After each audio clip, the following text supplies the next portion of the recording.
எல்லாருக்கும் வணக்கம். இந்த மைக் டைசன் யாரோ ஒருத்தங்க சண்டை போட்டு இருக்கிற விஷயம் வந்து பெருசா பேசிட்டு இருக்க நேரத்துல திடீர்னு வந்து பார்த்தீங்கன்னா, தனுஷுக்கும் நயன்தாராவுக்கும் மிகப்பெரிய சண்டை. 2 பேரும் நல்ல ஃப்ரெண்டு. நல்லதா இருந்தாங்க. என்ன திடீர்னு சண்டைன்னு சொல்லி எடுத்து பார்த்தோம்னா, 3 செகண்ட் வீடியோவுக்காக வந்து தனுஷ் வந்து 10 கோடி வந்து கேட்கறாரு அப்படிங்கிற ஒரு செய்தி வந்து பயங்கரமா பரவிட்டு இருக்கு. அப்படி என்னடா 3 செகண்ட் வீடியோ அப்படின்னா, அதாவது நானு ரவுடிதான் படம் வந்து நான் எடுத்துட்டு இருக்க நேரத்துல வந்து அந்த படத்துக்காக அந்த மேக்கிங் இருக்கும்ல, அதுல இருக்கிற ஒரு வீடியோ வந்து பார்த்தீங்கன்னா, Netflixல வந்து பயன்படுத்தியிருக்காங்க. அத வந்து தனுஷ் அவர்கள் வந்து அந்த படத்துடைய புடிசர் அப்படிங்கிறனால என்ன கேட்காம பயன்படுத்திட்டாங்க அப்படிங்கிறதுக்காக, அந்த 3 செகண்ட் காட்சிய வந்து பயன்படுத்தினதுக்காக 10 கோடி வந்து தனுஷ் அவர்கள் வந்து கேட்டிருக்காரு. அதாவது சட்டப்படி நாங்க கேள்வி கேட்க போறோம் அப்படின்னு சொல்லிட்டு நயன்தாரா ஒரு மிகப்பெரிய ஒரு லெட்டர் எழுதியிருக்காங்க. 3 பக்கத்துக்கு ஒரு லெட்டர். அது என்ன நடந்துச்சு அப்படின்னு வந்து தெளிவா சொல்லியிருக்காங்க. என்னன்னா, அந்த நானூறுடைய படத்தப்ப தான் வந்து விக்னேஷ் சிவனுக்கும், நயன்தாராவுக்கும் லவ் வந்து பயங்கரமா அதிகமாச்சு. ஸோ அது மூலமா தான் லவ்வே ஆரம்பிச்சது அப்படின்னு கூட நம்ம சொல்லிக்கலாம். ஸோ அந்த லவ் கதைகளுக்கு அந்த அந்த படத்துடைய அந்த வசனங்கள், அந்த படத்துடைய காட்சிகள் இது எல்லாமே ரொம்ப அற்புதமா பயன்படும் அப்படிங்கிறதுக்காக வந்து தான் நயன்தாரா அத கேட்டிருக்காங்க. Netflix டாக்குமெண்ட்ல பயன்படுத்த கேட்டிருக்காங்க. 2 வருஷமா தனுஷ் அவர்கள் வந்து பர்மிஷன் குடுக்கல. என்ஓசின்னு சொல்லுவாங்கல்ல, நான் அப்ஜெக்ஷன் சர்டிஃபிகேட்டா அத குடுக்கல. ஸோ அதுக்கப்புறம் அவங்க மனசு விட்டுட்டாங்க. இதுக்கு அப்புறமேட்டு குடுக்க மாட்டாங்க அப்படின்னு தெரிஞ்சு போச்சு. அதனால மனசு விட்டுட்டாங்க. சரி வேணான்னு சொல்லி முடிவு பண்ணிட்டு, நாங்க இருக்கிறத வச்சு மேக்கப் பண்ணி வந்து ஒரு Netflix டாக்குமெண்ட்ரி பண்ணியிருக்கோம் அப்படின்னு சொல்லிட்டு அவங்க உட்காந்துருக்காங்க. ஸோ அப்ப இருக்கும்போது, அந்த படம் எடுக்கும்போது அவங்களுடைய செல்ஃபோன்ல எடுக்கப்பட்ட சில காட்சிகள வந்து Netflix டாக்குமெண்ட்ல பயன்படுத்துனதுக்காகவே, தனுஷ் அவர்கள் வந்து பார்த்தீங்கன்னா, இது மாதிரி ஒரு என்ன சொல்றதுன்னா வந்து ஒரு நோட்டீஸ் அனுப்பியிருக்கிற விஷயம் வந்து சட்டப்படி தவறான விஷயமா நாங்க கருதுறோம். எமோஷனலி அது வந்து எங்கள ரொம்ப பாதிச்சிருக்கு. இது வந்து தனுஷோட உண்மையான முகம் வந்து வெளிய வந்துருச்சு அப்படின்னு சொல்லிட்டு அவங்க ஒரு விளக்கம் குடுத்துருக்காங்க. என்ன விளக்கம் குடுத்துருக்காங்கன்னா, நான் வந்து உங்கள மாரி அப்பா மூலமாகவோ, அண்ணன் மூலமாவோ சினிமாக்குள்ள வரல. எனக்குன்னு வந்து நான் தனியா வந்து ஒரு இண்டிவிஜுவலான வுமனா தான் வந்து நிக்கிறேன். அப்படிங்கிற மாரி விஷயங்கள் எல்லாம் வந்து நயன்தாரா வந்து லெட்டர்ல எழுதியிருக்காங்க. அந்த லெட்டர் கண்ணு முன்னாடி தான் இருக்குது. நீங்க அந்த லெட்டர் பார்த்திருப்பீங்கன்னு நெனைக்கிறேன். வேணும்னா அந்த லெட்டர் இப்ப கூட பார்க்கணும்னா ஒரு செகண்ட் இருங்க. பார்க்கலாம். ஒரே செகண்ட். ஓகே. இதான் அந்த லெட்டர். என்ன சொல்றாங்க? "A well established actor like you with the support of the blessing of your father and brother as ace director needs to read understand this." அதாவது அப்பாவுடைய அப்பாவுடைய ஆசீர்வாதத்தினால, அண்ணனுடைய ஆசீர்வாதத்தினால சினிமாக்குள்ள வந்த உங்கள மாதிரி ஆட்கள் வந்து இதை பார்க்க வேண்டிய அவசியம் இருக்கிறது. கேட்டுக்குங்க அப்படின்றாங்க. "Cinema as you know is fight and survival for the people like me." அதாவது சினிமாங்கிறது என்ன மாரி ஆட்களுக்கு வந்து கஷ்டப்பட்டு, அதே மாதிரி வந்து பெருசா ஃபைட் பண்ணி தான் ஜெயிக்க வேண்டிய இடம் அப்படின்னு வந்து சொல்லிட்டு, நான் இந்த பொசிஷன்ல இப்ப இருக்கேன் அப்படின்னா, நான் நெறைய கஷ்டங்களையும், துன்பங்களையும் தாண்டி தான் வந்திருக்கேன்.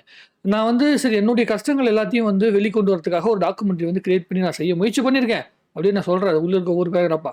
உள்ள வந்திருக்கேன். அத வந்து பார்த்தீங்கன்னா, அதுக்காக தான் நான் என்னுடைய ஃப்ரெண்ட்ஸு, என்னுடைய பார்ட்னர்ஸு இவங்கலாம் வந்து பார்த்தீங்கன்னா, பிளான் பண்ணி ஒரு டாக்குமெண்ட்ரி கிரியேட் பண்ணலாம். இது நெறைய பேருக்கு இன்ஸ்பைரிங்கா இருக்கும் அப்படிங்கிறதுக்காக நாங்க பண்ணியிருக்கோம். அதுக்காக தான் உங்ககிட்ட வந்து நாங்க பர்மிஷன் கேட்டோம். ஆனா, அந்த பர்மிஷன் நீங்க குடுக்கல. விஷுவல் கட்டுக்கு குடுக்கல, ஃபோட்டோக்கு குடுக்கல.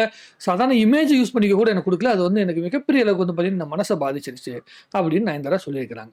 ஸோ, அதற்கு பிறகு என்ன சொல்லியிருக்காங்க 2வது பக்கத்துல, "it's understandable it's business compulsions and monetary issues mandatory your denial." அதாவது அது கரெக்ட்டு தான். பிசினஸ் ஓரியன்டடா பார்க்கும்போது, நீங்க வந்து அது பண ரீதியான ஒரு விஷயமாவும், பிசினஸ் ரீதியான விஷயமாவும் பார்க்கும்போது, கண்டிப்பா நீங்க சொல்றது வந்து சரியான விஷயம் தான். அது தப்பில்ல. இது வந்து இந்த டெசிஷன் வந்து எங்கள ஹர்ட் பண்ணா கூட சரி பரவால்ல. உங்களுடைய பர்சனல் வந்து வெஞ்சன்ஸ்னால, பர்சனல் கிரட்ஜ்னால தான் வந்து நீங்க இந்த விஷயத்த பண்ணியிருக்கீங்க அப்படிங்கிறது வந்து எனக்கு தோணுது. அப்படின்னு சொல்லிட்டு வந்து இத்தன நாளா நீங்க அத மறைச்சு வச்சிருக்கீங்க அப்படிங்கிற மாதிரி நயன்தாரா சொல்லியிருக்கிறாங்க. What even more shocking, your legal notice after release the trailer of the Netflix documentary, we have started to read these lines where you questioned the usage of some of videos, just 3 seconds, which were shot in your personal device, the two BTS visuals that are already very much publicly present on the social media, and claimed a sum of 10 crores as damage over mere 3 seconds. அதாவது அந்த 3 second video use பண்ணனால உங்களுடைய என்ன சொல்றதுன்னா அந்த ஏற்கனவே social மீடியால கூட அந்த 3 செகண்ட் வீடியோ இருக்குது. அந்த வீடியோவ பயன்படுத்துனதுக்கே வந்து பார்த்தீங்கன்னா, நீங்க 10 கோடி காம்பன்சேஷன் கேட்டது வந்து எங்களுக்கு மிகப்பெரிய அளவுக்கு வந்து பார்த்தீங்கன்னா, அதிர்ச்சி அடைய வச்சுருச்சு. உங்களுடைய கேரக்டரே கேள்வி கேட்கக்கூடிய அளவுக்கு ஆயிருச்சு அப்படிங்கிற மாரி சொல்லியிருக்காங்க. நான் இங்கிலீஷ் படிக்கும்போது தப்பா படிக்கிறேன்னா தப்பா நெனச்சுக்காதீங்க. நான் படிச்சது தமிழ் மீடியம். எனக்கு என்ன படிக்க தெரியுமோ அதான் படிக்கிறேன். பயங்கரமா அந்த கிராமட்டிக்கல் இங்கிலீஷ்லாம் படிக்க வராது. சரியா? தப்பா நெனச்சுக்காதீங்க. இந்த புரொனன்சியேஷன் கிளாஸ்லாம் தயவு செஞ்சு கமெண்ட்ல எடுக்காதீங்க. "Does a producer become a emperor controlling the lives? Freedom and the liberty of all the person in the set. Any deviation from the emperor's dictum attacks legal ramification." Okay. அதாவது புடிசர் வந்து பார்த்தீங்கன்னா, சர்வாதிகாரி மாரி நடந்துக்கிறதா? அதாவது ஒரு அடுத்தவங்களுடைய லைஃப்ப வந்து பார்த்தீங்கன்னா, அவங்க கண்ட்ரோல் பண்றதா? அ ஒரு இடத்துல வந்து ஷூட்டிங்கில் வந்து இருக்கிற இடத்துல வந்து அவங்க உங்களுக்கு பிடிச்ச மாதிரி தான் எல்லாமே நடந்துகிட்டு இருக்கணுமா அப்படிங்கிற மாதிரி ஒரு தோற்றம். அது ப்ரொடியூசர் அவருடைய படம், அவருடைய பட்ஜெட்டில் ஒரு படம் எடுக்கப்படுது. அந்த படத்துக்குள்ள இந்த மாதிரி அட்மாஸ்பியர்ல இருந்தால் தான் நடக்கும் அப்படின்னா நடந்து ஆகணும். உங்களோட பர்சனல் லைஃபு, அந்த லவ் லைஃப் இதெல்லாம் ஷூட்டிங் பார்ட் விட்டு வெளியே வச்சிருக்கலாம், தப்பு இல்லை. அது ஆனால் வந்து இது ஏன் தனுஷ் இந்த மாதிரி ஒரு விஷயத்தை பண்ணுற அளவுக்கு, இந்த மாதிரி கோபமான விஷயத்தை பண்ணுற அளவுக்கு என்ன காரணம் அப்படிங்கிறது நமக்கு தெரியாது. இந்த பேக் ஸ்டோரி தெரியாது. நயன்தாரா பக்கத்தில் இருக்கிற நியாயத்தை நயன்தாரா சொல்லிட்டாங்க, தனுஷ் பக்கத்தில் இருக்கிற நியாயத்தை தனுஷ் தான் பேசணும். மேடையில் வந்து என்ன பேசுவாங்கன்னா ஒரே வார்த்தை, நான் தனுஷ் எண்ணம் போல் வாழ்க்கை, நல்ல எண்ணம் இருக்கவங்க நல்லா வாழ்வாங்க, கெட்ட எண்ணம் இருக்கிறவங்க வாழாமல் இருப்பாங்க அப்படின்னு தனுஷ் அவர்கள் உருட்ட போறாரு. ஐ am in the receipt of your legal notice. We shall respond to it. Lawful means your refusal to give NOC for use of elements in Anum Rodidan for our Netflix documentary might be justified by you to the court from copyright angle, but I wish to remind you there is normal moral side of it which has to defend in the court of God. அதாவது எப்படியும் வந்து நாங்கள் copyright issue அப்படின்னு சொல்லிட்டு வந்து அதுக்காக வந்து கோர்ட்டில் போய் நிற்கும் போது அதுக்கான நியாயம் வந்து வரப்போகுது. ஆனால் வந்து மனசாட்சிப்படி வந்து நான் இதை வந்து கடவுள் பக்கமும், கடவுளுங்கிற ஒரு கோர்ட் இருக்குது, அந்த கோர்ட்டு பக்கம் வந்து கண்டிப்பாக நியாயம் வரணும். இது என்ன, இதை பற்றி நான் டீட்டெயிலாக சொல்கிறேன், இதெல்லாம் படித்து முடிச்சிடுவோம், அதுக்கப்புறம் நிறைய டீட்டெயிலாக உட்காந்து பேசுவோம். It almost 10 years since the release of the film. It is a long time for someone to continue to be while wearing the mask in front of the world. படம் ரிலீஸ் ஆகி 10 வருஷம் ஆச்சு, 10 வருஷமாக இதே மைண்டில் வச்சுட்டு தான் உட்காந்துட்டு இருக்கீங்களா அப்படிங்கிற மாதிரி அவங்க கேட்குறாங்க. I have not forgotten all the horrible things that you said about the film that was one of your biggest hits producer and the film that is loved by even today. The words you said prerelease have left some unhealable scars to us already. I learned through film circles that your ego was supremely hurt after the film became a blockbuster. Your displeasure, இதெல்லாம் ரொம்ப ஜாஸ்திங்க, என்னங்க பேசிட்டு இருக்கீங்க. தனுஷ் அவர்கள் படம் வந்து produce பண்ணியிருக்காரு. படம் முடிஞ்சதுக்கப்புறம் தனுஷ் அவர்களுக்கு அந்த படம் பிடிக்கல, அவர் வந்து ஏதோ ஒரு விஷயத்தில் வந்து அந்த படம் பிடிக்கலன்னு சொல்லிட்டார். ஆனால் படம் மிகப்பெரிய பிளாக் பஸ்டர், உலகம் ஃபுல்லாக அந்த படத்தை ரசிச்சிருச்சு. ஆனால் உங்களுக்கு பிடிக்கல அப்படிங்கிறதுக்காக வந்து நீங்கள் இந்த மாதிரி விஷயத்த பண்ணுறீங்க அப்படிங்கிறது அது வந்து ஈகோ டச் பண்ணிச்சு. இதெல்லாம் ரொம்ப ஓவர் நயன்தாரா அவர்களை. 11 படம் ஃபெயிலியராக இருக்குது, கடைசி 11 படம் உங்களுக்கு ஃபெயிலியர். ஆனால் லேடி சூப்பர் ஸ்டார் டைட்டில் போட்டு சுற்றிட்டு இருக்கிறீங்க, அதுவே உங்களுக்கு உறுத்தலை அப்படிங்கும்போது இதெல்லாம் சொல்லக்கூடாதுங்க. ஃபிலிம்ஃபேர் அவார்டு வாங்கிட்டேன், அந்த படம் நல்லா ஓடி மக்கள்கிட்ட பேர் வாங்கிச்சு, அதனால உங்கள் ப்ரொடியூசரை உங்களுக்கு பிடிக்கலன்னா அதுக்கு நான் என்ன பண்ண முடியும். நிறைய ப்ரொடியூசருக்கு படம் பிடிக்காது. 96 படம் தெரியுமா உங்களுக்கு? 96 படத்தை எடுத்த ப்ரொடியூசருக்கு அந்த படம் வந்து இவ்வளோ பெரிய கலெக்ஷன் ஆகணும்னு நம்பிக்கை இல்லை. அப்போது அவர் வந்து படத்தை வந்து டிஸ்ட்ரிபியூட்டர்கிட்ட கொடுத்துட்டார் கம்மி விலைக்கு. 6 கோடிக்கு நம்ம படம் எடுத்துட்டு 10-12 கோடி கொடுத்துட்டார். ஆனால் 65 கோடி வந்து கலெக்ஷனு மிரண்டு போயிட்டாரு. அந்த ப்ரொடியூசருக்கு அந்த படத்து மேலே நம்பிக்கை இல்லை. பட் ஆனால் படம் ஓடிச்சு, அதுக்கு அந்த படம் நல்ல படம் இல்லைன்னு அந்த அவர் எங்கேயோ பதில் சொல்லியிருக்காரா? கிடையாது. ஒரு ப்ரொடியூசர் காசு போட்டிருக்கேன்னா எனக்கு பிடிக்கலன்னு அவங்க சொல்ல தான் செய்வாங்க. இது வந்து தனுஷ் அவர்கள் அந்த ஒரு படம் தான் ப்ரொடியூஸ் பண்ணியிருக்காரா? நயன்தாரா அவர்கள் ரொம்ப கார்னர் பண்ணி சொல்கிற மாதிரி எனக்கு தோணுது. Leaving apart business competition, prominent person in public life largely do not temper with others private lives.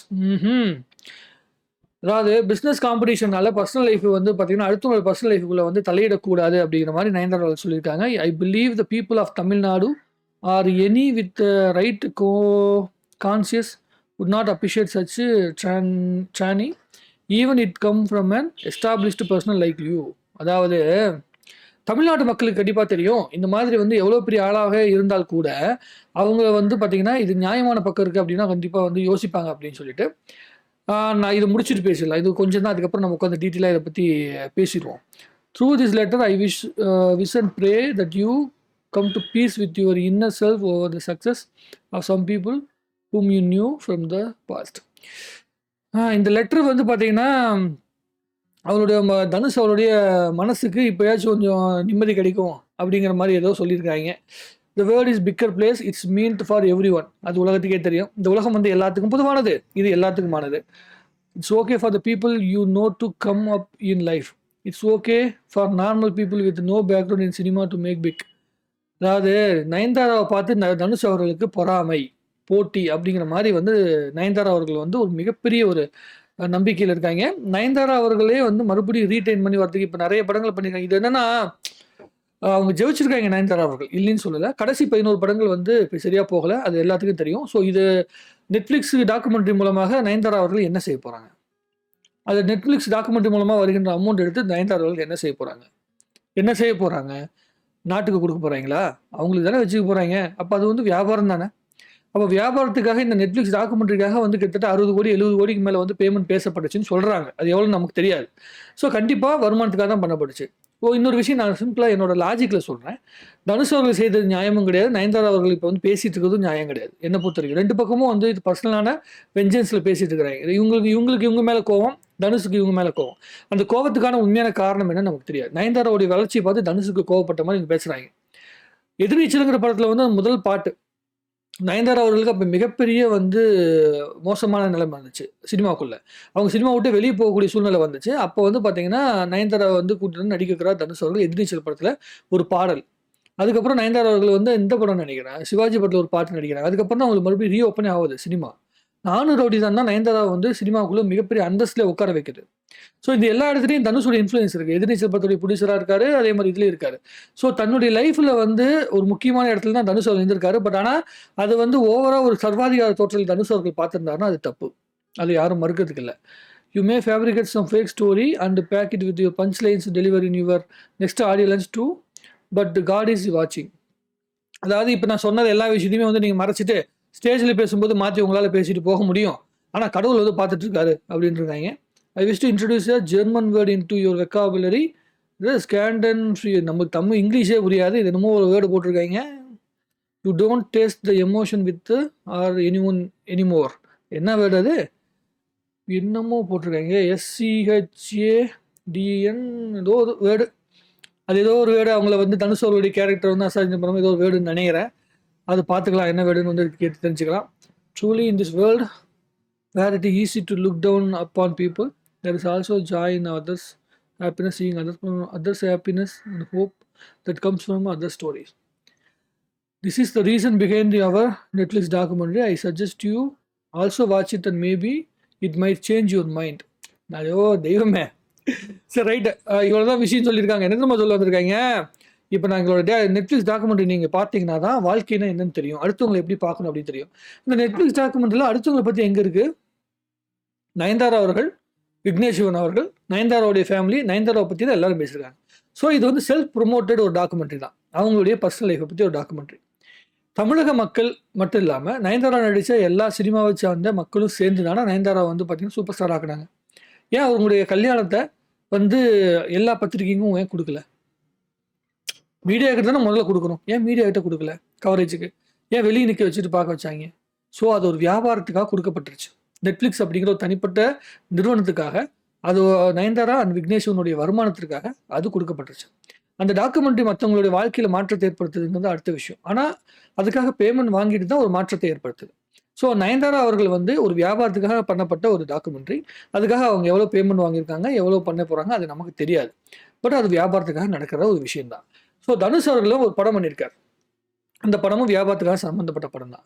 அந்த டாக்குமெண்ட்ரியில் இந்த படத்துடைய இந்த சீன்ஸை யூஸ் பண்ணால் அவங்களுடைய பர்சனல் லைஃப் கூட நிறைய கனெக்ட் ஆகிருக்கும் அப்படிங்கிற விஷயத்தை தான் நயன்தாரா அவர்கள் விரும்புகிறாங்க. மேக்கிங்ஸு இதுலாம் வந்து பார்த்தீங்கன்னா மேக்கிங் வீடியோலாம் இருக்குல்ல, அந்த வீடியோலாம் வந்து பார்த்தீங்கன்னா விக்னேஷ் சிவனும் நயன்தாரா பேசிக்கிற விஷயங்கள்லாம் அந்த டாக்குமெண்ட் யூஸ் பண்ணும்போது இன்னும் அது மிகப்பெரிய ஹிட் ஆகும்.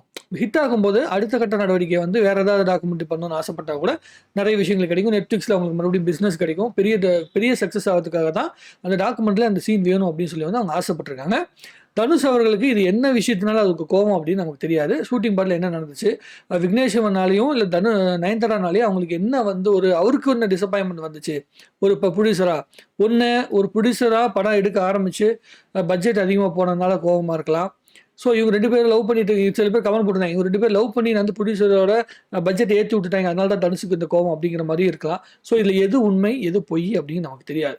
நயன்தாரா அவங்க பக்கத்துலேருந்து சொல்லிட்டாங்க, என்னுடைய வளர்ச்சியை பார்த்து உனக்கு பொறாமை, அதனால தான் நீங்கள் இந்த விஷயத்தை பண்ணியிருக்கீங்க, எங்களுடைய டாக்குமெண்ட்ரி பாருங்கள், அப்போ தான் வாழ்க்கையில் வந்து எந்த ஒரு பேக்ரவுண்டும் இல்லாமல் ஒருத்தவங்க உள்ளே வந்தாங்கன்னா எப்படி சாதிக்க முடியும் அப்படிங்கிறது உங்களால் உணர முடியும் அப்படிங்கிற மாதிரி நயன்தாரா வந்து தனுஷுக்கு அட்வைஸ் பண்ணியிருக்காங்க.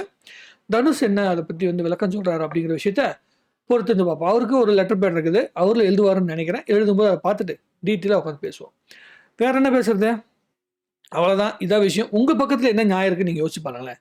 இது தனுஷ் அவர்கள் அவருடைய ப்ராடக்ட்டுக்காக காசு கேட்கறது நியாயப்படி சரி. நம்ம இளையராஜா சார் மாதிரி தான், நான் பாட்டு போட்டேன், என் பாட்டை யூஸ் பண்ணால் நான் வந்து காப்பிரைட்ஸ் கேட்பேன், அதே மாதிரி ஆகிட்டார். தனுஷ் அவர்களை வந்து இளையராஜா சார் மாதிரி நடிக்க சொன்னால் அவர் இளையராஜாவே மாறிட்டாரோ அப்படிங்கிற ஒரு கேள்வி தான் வருது.